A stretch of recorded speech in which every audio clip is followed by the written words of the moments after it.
Hello student, कैसे हैं आप सब। होप सब बहुत अच्छे होंगे, आपकी तरह अच्छे से चल रही होगी। अभी 2 दिन पहले मैंने ना अपने YouTube चैनल पे एक वीडियो अपलोड की थी, हाउ टू रिवाइज एफआर। आपने एफआर को रिवाइज कैसे करना 5 जुलाई के लिए। तो मैंने साथ में वहां पे एक बात और डिस्कस की थी कि अगर आपकी कोई भी क्वेरी आप मेरे से पूछिए, मैं डायरेक्ट 1 to 1 उसको सोल्व करूंगा। और हाँ, अगर वो query public at a large हुई तो मैं उसके ऊपर वीडियो लेके आऊंगा। तो अभी कुछ बच्चों की ना कॉमन क्वेरी आ रही थी टॉपिक को लेके ना, कुछ जो टॉपिक या तो अमेंड हुए हैं या इंस्टीट्यूट ने नए ऐड किए हैं, तो मैं इस वीडियो में उनको कवर कराने वाला हूं। सबसे पहले बात करते हैं जो बच्चे की सबसे ज्यादा क्वेरी आई है कि सर इंड AS 116 की अमेंडमेंट कवर करा दो, मैं इस वीडियो में कवर कराने वाला हूं। सेकंड क्वेरी आई बच्चे की license of intellectual property, Ind AS 115 में जो इंस्टीट्यूट ने एक नया कंसेप्ट ऐड किया, मैं उसको भी यहां पे कवर कराने वाला हूं। ठीक, और क्योंकि ये दोनों टॉपिक ना बड़े इंपॉर्टेंट है और लगता भी सब एग्जाम में ना 5 नंबर का क्वेश्चन आराम से इंस्टीट्यूट पूछ सकता है। तीसरे बच्चे क्वेरी आ रही है कि सर जो फाइनेंशियल गारंटी का कंसेप्ट है उसको कवर करा दो। बेटा वो मैंने ना मई 21 की आरटीपी में इंक्लूडिंग कंसेप्ट अच्छे से डिस्कस कर रखा है, आप वहां पे उसको रेफर कर लीजिए। एक बच्चे क्वेरी आ रही है कि सर जो इन्वेस्टमेंट एसोसिएट है ना, मतलब एसोसिएट में जो लॉस होता है, उस लॉस में कुछ कंसेप्ट आता है अनरिकॉग्नाइज लॉस का, और उस लॉस को एडजस्ट करते हैं इन्वेस्टमेंट इन इक्विटी से। और अगर हमारे पास इन्वेस्टमेंट इन प्रेफरेंस और डिबेंचर है तो उसके साथ में हम एडजस्ट करते हैं, उस कंसेप्ट को भी कवर करा दीजिए। उसका कंसेप्ट और क्वेश्चन मैंने CFS की क्लास ली थी, लाइव क्लास थी, जिसमें मैंने स्टडी मटेरियल के कुछ क्वेश्चन कराए थे, अराउंड 40-45 क्वेश्चन कराए थे। वो वीडियो अभी यूट्यूब पे है, अभी हमने हटाई नहीं है, और उस वीडियो के अंदर साहब मैंने उस कंसेप्ट को और उस क्वेश्चन को कवर करा रखा है, वो वहां पे देख सकते हैं।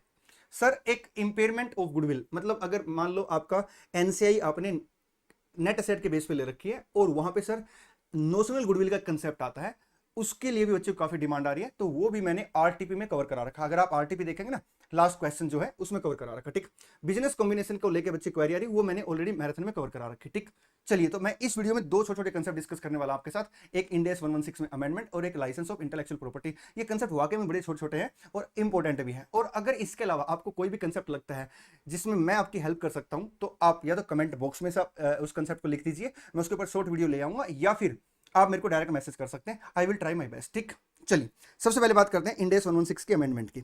इंड AS 116 में अमेंडमेंट क्या है साहब, पैरा 46 और 46A, सॉरी पैरा 46A और पैरा 46 भी ऐड किए गए हैं।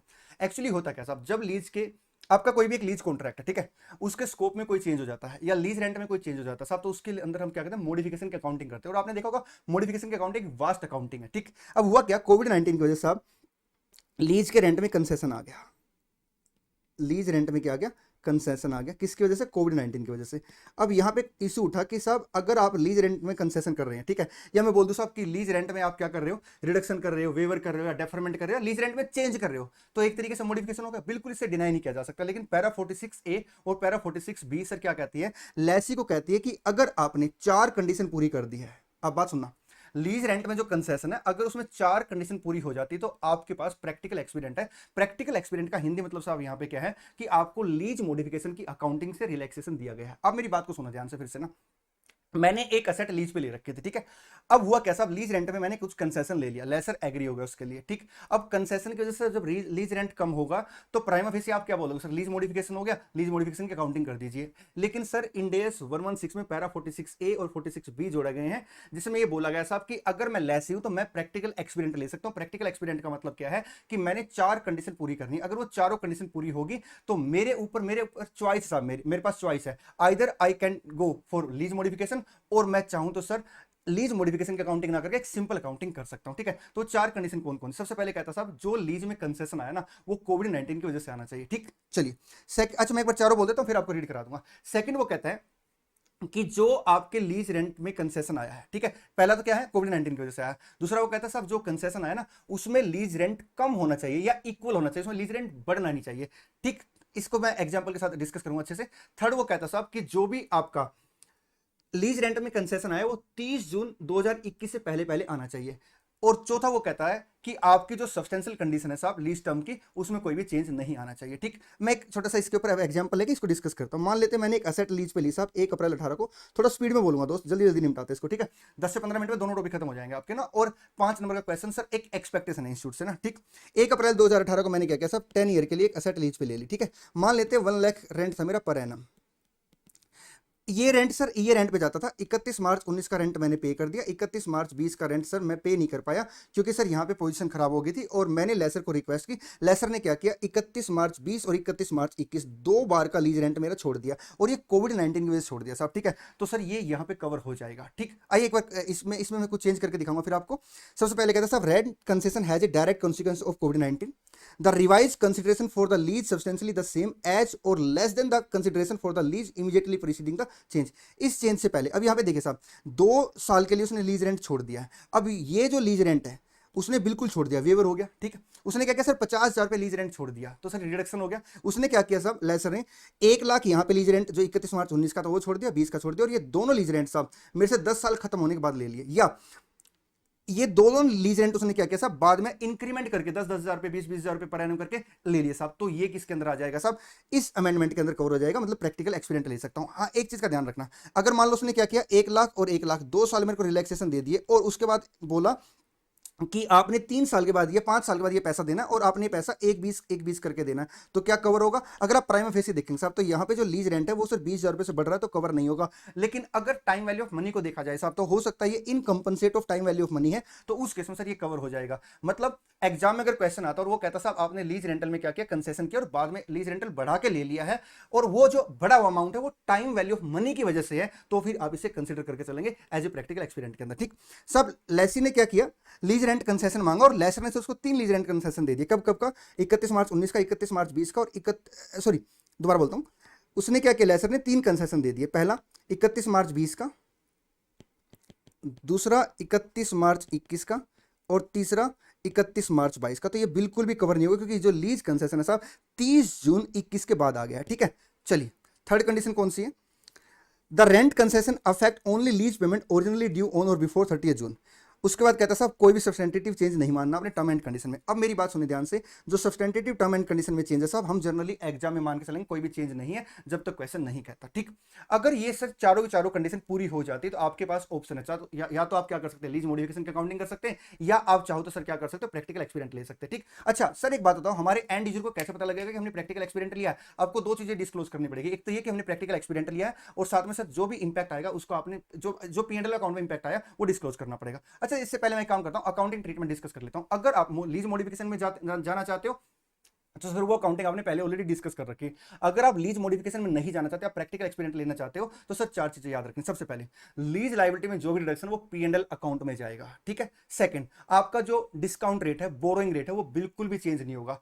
थर्ड सर, जो आरओयू एसेट है उसका एमोर्टाइजेशन एज यूजुअल होगा। और फोर्थ सब आपका जो फोर्थ, बल्कि ना ये अलग से मैं 3 दोबारा बताऊं, 3 चीजें आपको करनी पड़ेगी, फिर से बोलता हूं। पहला, ये फोर्थ पॉइंट अलग बताऊंगा।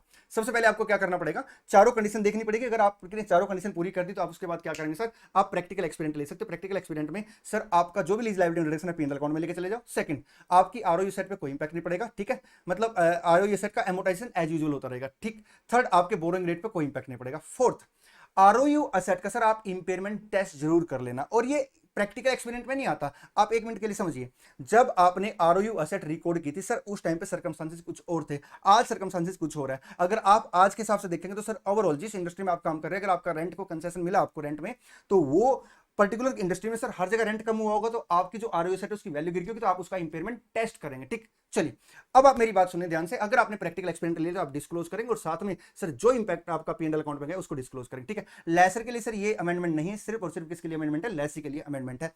एक बात और, डेट ऑफ एप्लीकेबिलिटी क्या सर, ये अमेंडमेंट 1 अप्रैल 2020 से लेके सर 31 मार्च 21 मतलब 20-21 के लिए है। लेकिन सर ये अमेंडमेंट जो आई थी 24 जुलाई 2020 को आई थी, और अगर आपने अपनी फाइनेंशियल स्टेटमेंट तब तक नहीं बनाई थी तो आप इसका इंपैक्ट सर 1 अप्रैल 19 से लेके मतलब 19-20 से ले सकते हैं। सर एक एंटिटी है जिसने क्या किया था, 19-20 की फाइनेंशियल स्टेटमेंट 24 जुलाई से पहले अप्रूव करा ली थी, ठीक है। अब उसने सर 20-21 की जो फाइनेंशियल स्टेटमेंट बनाएगा तो उसने देखा सर ये अमेंडमेंट तो उसको बैक में जाना चाहिए था, क्योंकि 31 मार्च को सर रेंट कंसेशन मिला था, उसने अकाउंटिंग जैसे पहले लीज मॉडिफिकेशन थी ऐसे कर रखी थी, तो उस केस में आप क्या करेंगे, रेट्रोस्पेक्टिव इसका इंपैक्ट लेके चलेंगे, ठीक। चलिए बेटा मैं इसको एक बार समराइज कर देता हूं फिर से। मतलब 1 मिनट के अंदर आपके पास क्या होगा, प्रैक्टिकल एक्सपीरियंस। प्रैक्टिकल एक्सपीरियंस का मतलब क्या साहब, कि लेसी को सर लीज मॉडिफिकेशन से रिलैक्सेशन मिल गया, 4 कंडीशन पूरी होनी चाहिए। पहले सर जो आपका रेंट कंसेशन है वो डायरेक्ट कोविड-19 की वजह से होना चाहिए। रेंट कंसेशन में सर आपका लीज रेंट जो है लीज रेंट जो है ओवरऑल कम होना चाहिए, इक्वल होना चाहिए, सर बढ़ना नहीं चाहिए। टाइम वैल्यू ऑफ मनी की वजह से अगर बढ़ गया तो सर वो टाइम वैल्यू ऑफ मनी का फैक्टर आप देखेंगे, ठीक। तीसरा, ये जो लीज रेंटल रिडक्शन है 30 जून 21 से पहले होनी चाहिए। चौथा, सर कोई भी मेजर टर्म एंड कंडीशन में चेंज नहीं होना चाहिए। एग्जाम के लिए सर मान के चलें कोई भी मेजर टर्म एंड कंडीशन में चेंज नहीं हुआ, अगर ऐसा होता साहब तो आपके पास ऑप्शन है either go for lease modification और sir practical experiment. Practical experiment अगर आप लेते लीज लायबिलिटी का जो अमाउंट में रिडक्शन वो पिंडल अकाउंट में चला जाएगा। सेकंड आपने क्या करना है, बोरिंग रेट में कोई चेंज नहीं करना है सर, जो आरओयू सेट है उसे एमोटाइज करना है और आरओयू सेट का सर इंपेयरमेंट करना है। जनरली वैसे भी करते हैं सब, जब भी वैल्यू गिर जाती है सेट की सर तो जनरली हम क्या करते हैं, इंपेयरमेंट की टेस्टिंग करते हैं। आपको सर अगर प्रैक्टिकल एक्सपेरिमेंट लिया तो दो चीजें डिस्क्लोज करनी पड़ेगी, हमने प्रैक्टिकल एक्सपेरिमेंट लिया और उसका इंपैक्ट पिंडल अकाउंट में दिखाना पड़ेगा, जो लीजिबिलिटी आपकी रिड्यूस हुई है। चलिए, लेसर के लिए सर ये अमेंडमेंट नहीं है और इफेक्टिव डेट की बात हमने कर ली थी। अब इसका मैं एक क्वेश्चन करा देता हूं, इसके बाद आपके सारे क्वेश्चन हो जाएंगे। 30 सेकंड लेकर आराम से क्वेश्चन पढ़िए, फिर इस क्वेश्चन को हम डिस्कस करते हैं।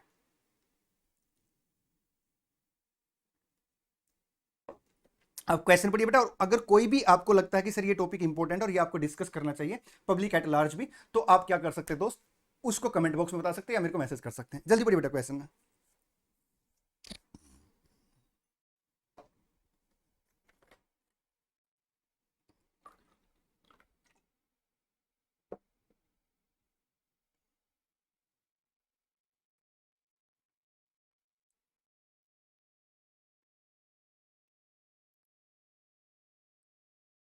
Lassie P operate a chain of restaurant and lease several outlet, ठीक है। As a result of COVID-19 pandemic, P agree a rent deferral with the lessor, ठीक है। सर रिडक्शन कवर है, ठीक है, आपका वेवर कवर है और डेफरल कवर है, ठीक है। चलिए, एक हो गया कोविड-19 की वजह से रेंट कंसेशन है, दो कंडीशन हो गई एक तरीके से कोविड-19 की वजह से rent. Under the term of the rent deferral, rent originally due in the period July 20 to December 20 will be added, देखिए यहाँ पे कंसेशन मिला सर आपको, थर्ड कंडीशन हो गई, added to the rent due in the period, ये बाद में आपको देना पड़ेगा, ठीक है सर, डेफरल हो गया। Whether the rent deferral is eligible for practical experiment, बिल्कुल सर आपने सारी कंडीशन पूरी कर दी, क्योंकि हम लास्ट वाली कंडीशन सर अपने आप मान के चलेंगे कि कोई भी मेजर टर्म एंड कंडीशन में चेंज नहीं हुआ होगा, ठीक। चलिए, इंटेलेक्चुअल प्रॉपर्टी का जो लाइसेंस है साहब, इसकी रेवेन्यू कैसे रिकॉर्ड करेंगे, इसकी जो गाइडलाइंस दे रखी है वो 115 में दे रखी है। नॉर्मली सर 115 जो डील करता है किसके बारे में डील करता है, गुड्स और सर्विस के बारे में, ठीक है। लेकिन इसकी जो अकाउंटिंग है सर, इसकी अकाउंटिंग थोड़ी सी डिफरेंट है गुड्स और सर्विस के कंपैरिजन में। तो लाइसेंस ऑफ जो इंटेलेक्चुअल प्रॉपर्टी है उसकी अकाउंटिंग हम कैसे करेंगे। इंटेलेक्चुअल प्रॉपर्टी होती क्या बेसिकली ना सब, ये एक इन्वेंशन होता है, आइडिया होता है, डिजाइन होता है, जिसे कोई बंदा सर क्या करता है, क्रिएट करता है, और लीगली सर उसके पास राइट होता है कि वो दूसरे बंदे को इसके बेनिफिट के एक्सेस से रोक सकता है, ठीक। अच्छा, अब जो लाइसेंस का आपने इंटेलेक्चुअल प्रॉपर्टी का लाइसेंस दिया है उसकी रेवेन्यू आप कैसे रिकॉर्ड करेंगे, इसके बारे में सर गाइडलाइंस देता है 115। आप मेरी बात को बड़े ध्यान से सुनना।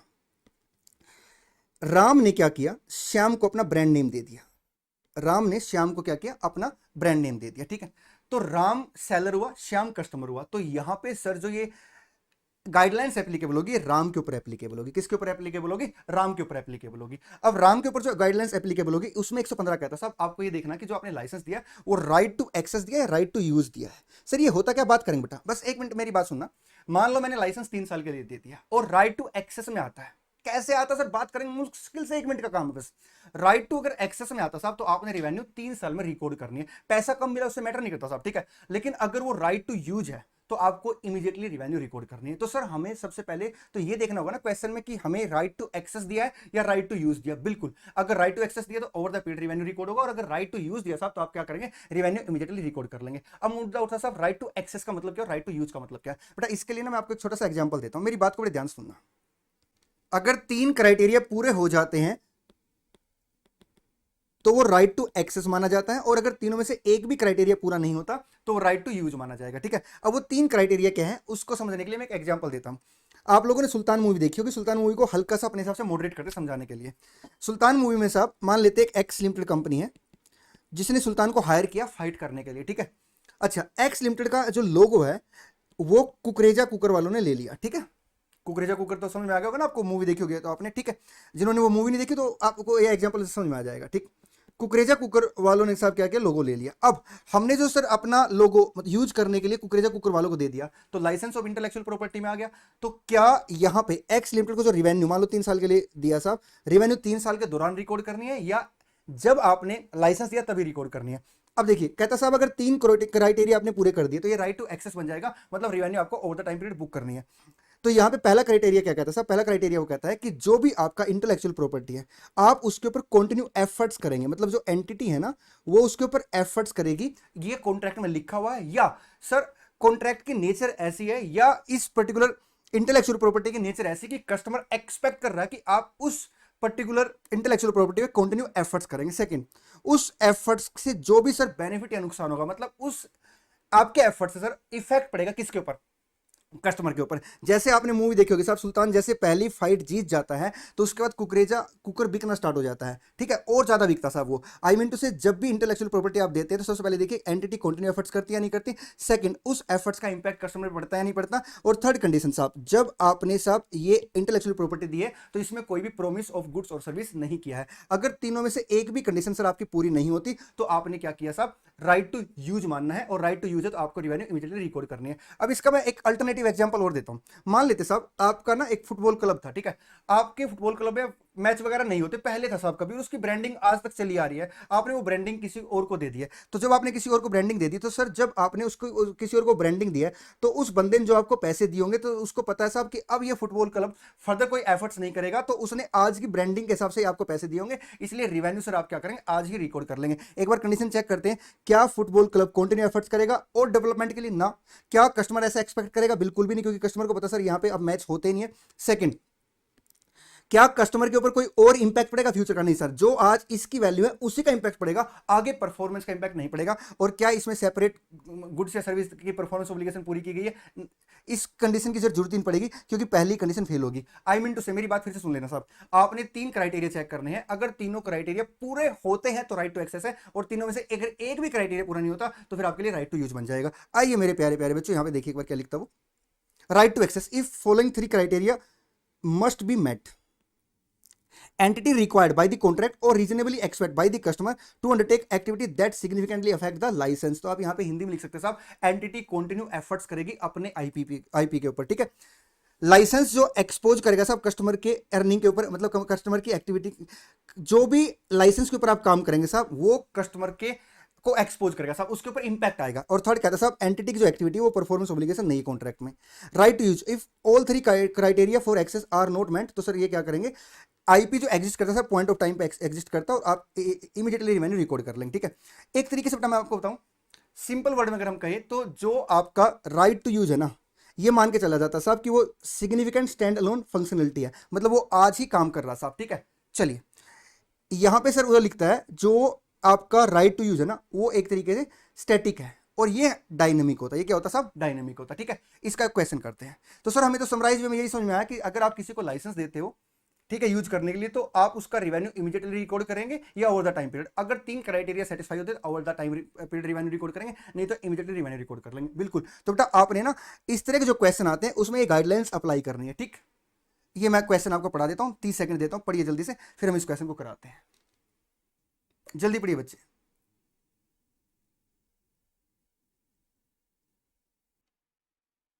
पढ़िए बेटा, क्वेश्चन मिलकर पढ़ते हैं। An entity a music record label license to a customer 1975 recording of a classic symphony, symphony सवर होता है साहब, ठीक है, by a noted orchestra, orchestra का मतलब होता है आपका बैंड, ठीक।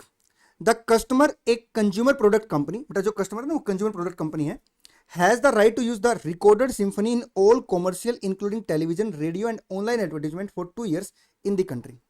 सब मान लेते हैं मिस्टर एक्स है, ठीक है, और ये लाइसेंस मैंने मिस्टर एक्स को दे दिया है। मिस्टर एक्स उसको अपने यहाँ पे सर यूज करता है, किसके लिए, कॉमर्शियल एक्टिविटी के लिए, टेलीविजन रेडियो ऑनलाइन एडवर्टाइजमेंट उन सब के लिए यूज करता है, ठीक। अच्छा, in exchange for providing the license the entity receive fix consideration of 50,000 per month, मैं 50,000 रुपये पर मंथ उससे लूंगा और सर 2 साल का एग्रीमेंट है। The contract does not include any other goods और service to be provided by the entity, the contract is non cancellable, मतलब कैंसिल भी नहीं होगा। Determine how the revenue will be recognised. अब आप मेरी बात को बड़े ध्यान सुनना साहब। सबसे पहले ये देखिए कि जो मैंने इंटेलेक्चुअली प्रॉपर्टी में लाइसेंस दिया सर इसका सिम्फनी का, ठीक, क्या इस पे मैं कंटिन्यू एफर्ट्स करूंगा ना, मैं तो एक बार देके दूर हो जाऊंगा साहब। दूसरा सर जब मैं पहली कंडीशन फेल कर गया तो चलो फिर दूसरी भी डिस्कस कर लेते हैं साहब, क्या मेरे उस इंटेलेक्चुअल प्रॉपर्टी पे काम करने या ना करने से कस्टमर के ऊपर कोई फर्क पड़ना, ना। कस्टमर के ऊपर फर्क ये पड़ेगा कि जो उसने आज लाइसेंस ले लिया ना उसी का फर्क पड़ेगा, आगे फर्दर एफर्ट्स का कोई भी फर्क नहीं पड़ेगा। तीसरा बेटा क्या इसमें सेपरेट परफॉर्मेंस ऑब्लिगेशन है, मेरे लिए तो एक परफॉर्मेंस ऑब्लिगेशन क्या बन गई, मैंने लाइसेंस दे दिया, तो ये मेरे लिए सर क्या है, आज सिग्निफिकेंट कह सकता हूं सर, या मैं कह सकता हूं स्टैंड अलोन फंक्शनलिटी दे दी मैंने उसको। स्टैंड अलोन फंक्शनलिटी क्या दे दी कि वो इन गानों की जो सिंपनी बेटा उसको यूज कर लेगा आगे, ठीक। तो सर यहाँ पे जो रेवेन्यू रिकॉर्ड करेंगे वो at a point of time use, at a point of time करेंगे, आई मीन टू से ये राइट टू यूज दे दिया, ठीक। चलिए इसका आंसर देख लेना बेटा, यही सब लिखा है। और भी बेटा कोई इस तरह के छोटे छोटे कंसेप्ट जो आपको दुखी कर रहे हो, प्लीज मेरे को बताना। I will try my best कि मैं आपको वीडियो प्रोवाइड करूं या फिर मैं आपको 1 to 1 करके सर आंसर दूं, ठीक है। चलिए आज की वीडियो में इतना, thank you so much, all the best, good bless you.